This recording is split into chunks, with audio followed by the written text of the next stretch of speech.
Okay, tonight is the Erev Rosh Hashanah. And Erev Rosh Hashanah is the Hilula of Morenu Rabbenu Harav Eliezer ben David alav Shalom.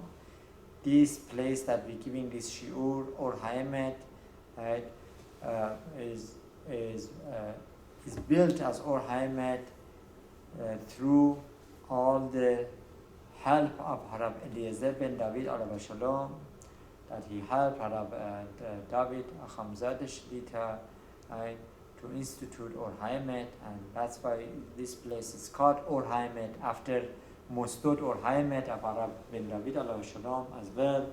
Right. So it's befitting to speak a little bit about Harav Eliezer ben David alav Shalom, right, on his yortzeit.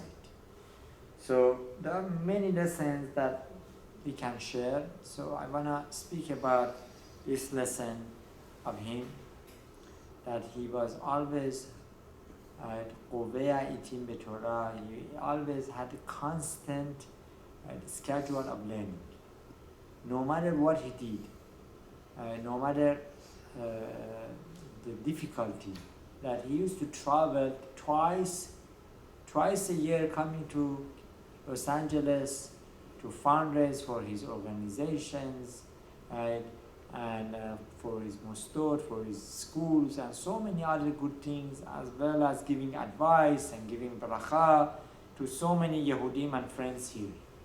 And I noticed him when he came, right, no matter how tired he was, he would go to the Hanetz Minyan, and he would ask me to come, right, he would ask me to bring Sefarim, Mishnayot, Gemara, right, and Zohar HaKadosh, everything.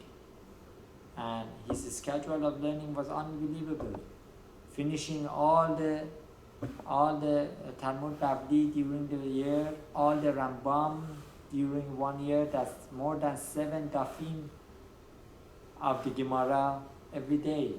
And imagine you traveling, right? Wow. And that was on top of the fact that he would get up every morning to do Tikkun Chasod in this building, 3rd floor, right? And those who stayed with him in the apartment, not to be alone, they can attest you, they can tell you they witnessed, right?